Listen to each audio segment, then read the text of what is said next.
Norman Chad. Norman Chad. Google the name Norman Chad. There's a lot of hate going around about our Seahawks 12, man. There's so much hate. I read an article from a columnist by the name of Norman Chad in the Washington Post. So he's obviously I'm assuming he must be a Redskins fan, who's probably real sore. Number one, that we took his team out in the playoffs last year, and number two, that his team was more or less irrelevant this year. With their savior RG3. Norman Chad decided to take his column writing efforts to bash and trash Pete Carroll, Richard Sherman, and the entire Seahawks team in the article that I read. He calls the entire team he calls us a chirping, preening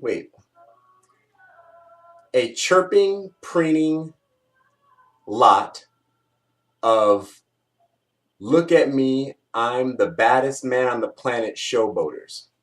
Only thing good we got going for us is Russell Wilson. He says that our heel overshadows our heart. Pete Carroll being the heel and the heart being Russell Wilson. The only reason we are where we are is because of Russell Wilson, which has a little bit of validity. But the reason that we are the league's least liked team, which was actually proven in a poll, is because of Pete Carroll. And it's because of Pete Carroll of all the PED issues, and talk about how Pete Carroll he has a grudge with Pete Carroll because of something that happened like 21 years ago when he was a defensive coordinator for the Jets. The kicker missed a field goal, and the camera caught Pete Carroll with his hands around his own throat, making a choke gesture. And he didn't find that to be, very tactful or whatever. And ever since then, the guy apparently hasn't liked Pete Carroll. Get the fuck over it, right? Just trashing the Seahawks in this column. You got to read it. I'll put the link in the what you call it there, so you can read it yourself if you haven't seen it already. I'm sure you folks back up there, back home, have probably seen it already. So I might be the one who's late. And then, I was just looking up some information on the game coming up, and I found another article about how it's ridiculous that Russell Wilson is in the running for MVP, or in the talk for MVP. Just crazy, just craziness. We don't get any press at all being stuck up here being stuck up in the Pacific Northwest. We get very little press at all unless we are, moving mountains, right? We had to start moving mountains to get any press. Well, we got a little bit of press when Carroll decided to start Russell Wilson, and that was pretty much it until we started moving mountains last year. And this year we're moving mountains again, which is the only reason we're getting press. And even with that, we still don't get that much press. We've been considered the top team in the league. We are the common idea is that we are the top team in the league. But how much press do we get nationally? Not a whole lot. Now, obviously, the league is headquartered, on the East Coast and all that kind of stuff. So it kind of makes sense. But the 49ers get press.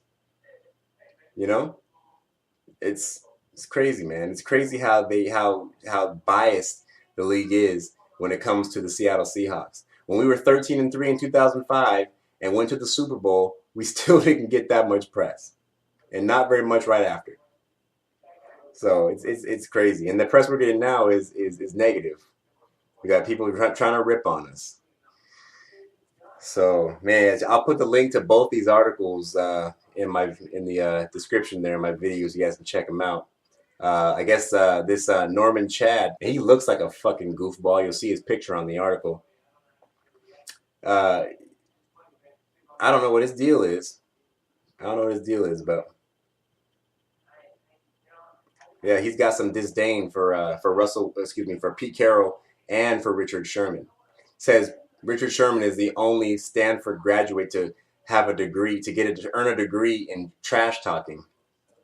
I don't know what that even means, but whatever. Pretty sad. Pretty sad. Hey, you know what? But what it really means is that we're doing something right. Haters make you famous, and if you don't have any haters, it means they got no reason to hate you, right? It means you're not doing something right. When Dallas was on top, they had a lot of haters. When New England has a lot of haters, because New England's always on top. So the fact that we're gaining haters, hey, it's a good thing. It's a good thing. But anyway, man, on to this game. The playoffs. Every team left in the playoffs besides ourselves. Well, in the NFC playoffs, we beat all the teams that are left besides us, obviously. We took care of the Panthers in week 1. Not a very moving or ripping victory, but it was exciting. Came down to the last drive. The 49ers. We split the series with them. And beating them in impressive fashion in our house, which is where we will play them again if we play them again. And the Saints, we totally demolished the Saints, on Monday Night Football. So, yeah. So the Saints are coming back to Seattle, and we've personally, I don't think the Saints are gonna fare much better than they did the first time. The only real difference I see. People want to talk about people making a big deal at the fact that we lost at home to Arizona. We've up until these last 2 years, Seattle has still been a dominant force at home. Okay, we haven't been undefeated every year at home, but we still win more often than we lose at home. A lot more, right? And in the last 2 years, okay, we were undefeated last year and nearly undefeated this year. It was almost 2 years, or it was 2 years that we went undefeated and then finally lost a game. One game in 2 years, we finally lose a game at home, and now all of a sudden we're suspect in our own building. Now that's a reason that we can lose because we finally lost one game in 2 years. Give me a break. Nobody wins them all, right? So the fact that the Saints are coming back in there and that they were so ineffective the first time, I don't have any reason to believe that they're going to be able to do anything better than they did before. Now, personally, I think that we may even beat them worse. That's what I'm hoping for. Now, we don't have KJ Wright because he's out with a foot injury. KJ, people, I talk to people a lot, and it lets me know that people don't really know a whole lot of what they don't even watch football very well, because people will say, "Oh yeah, Richard Sherman, guarded Jimmy Graham." Really, Richard Sherman didn't guard Jimmy Graham all that much in that game. Graham was held down by the linebackers and safeties. KJ Wright shadowed Jimmy Graham that entire game. He had 40-something yards receiving. I think he got a touchdown, but he had like a total like 40 or 50 yards receiving, something like that. Not a breakout game for Jimmy Graham. And that was because of our linebackers and our safeties, not because of Richard Sherman, right? So Jimmy Graham had trouble finding his way against our defense, and it wasn't just because of Richard Sherman, okay? KJ Wright had more to do with that than anything. We're still playing in front of the 12th man. I don't see a whole lot being different. I don't think I don't know. It may not be the same kind of blowout, but a decided victory again for our Seahawks. Run the ball, throw when we have to. I hope that, I don't see, the pass rush for New Orleans, wasn't all that effective against Russell. We've had some trouble protecting Russell here the last few weeks. That's playing into a lot of the people's, opinions here about what's going to happen in this game. Seattle's been on a downslide offensively since the last time we played the Saints. And it's true. It's true. We lost 2 games since last time we played the Saints. So, things are not exactly the same, but I certainly don't think that we are backpedaling. Right? We're not backpedaling by any stretch. We played against another division opponent in week 17 who has a great defense, and we went ahead and handed them a real good real good butt whooping, right? And NFC West teams play each other very well, but we smacked on the Rams to prove a point. I say, you're not going to come into the clink and just handle us. Arizona didn't come in the clink and handle us. Yeah, they beat us, but they didn't come in there and handle us. It was 17-10. Right? It was a one-score game. Right? They had a game. They came in with a game plan and used it, and it worked. They didn't handle us. So, yeah, Drew Brees went into Philly, and now granted it was a cold weather game and all that good stuff. Philly's home field advantage is very little to speak of.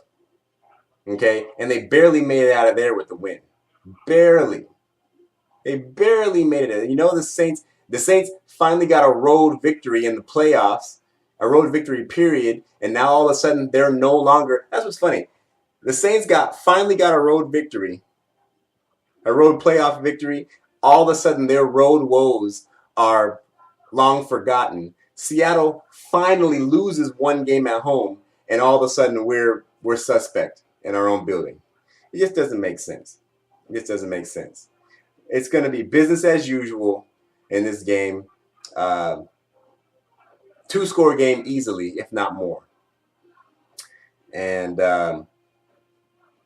yeah, we'll be going on to play Carolina, hopefully, because I'm a Carolina fan right now. Hope the Carolina Panthers beat up on these 49ers. So that's my take on the game. Percy Harvin hopefully going to be in.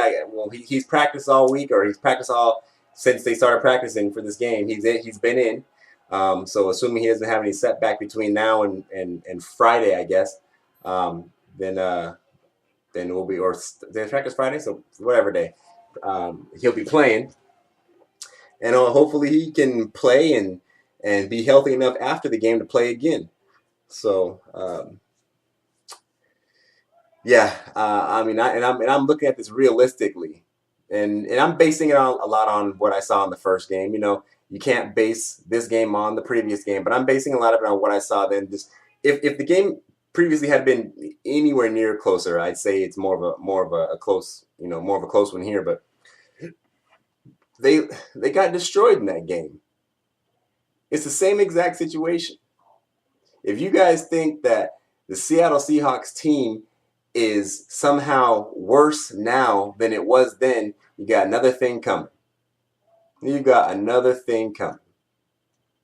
So get your popcorn and your Coca-Cola. Sit back and watch the show, because this one's gonna be good.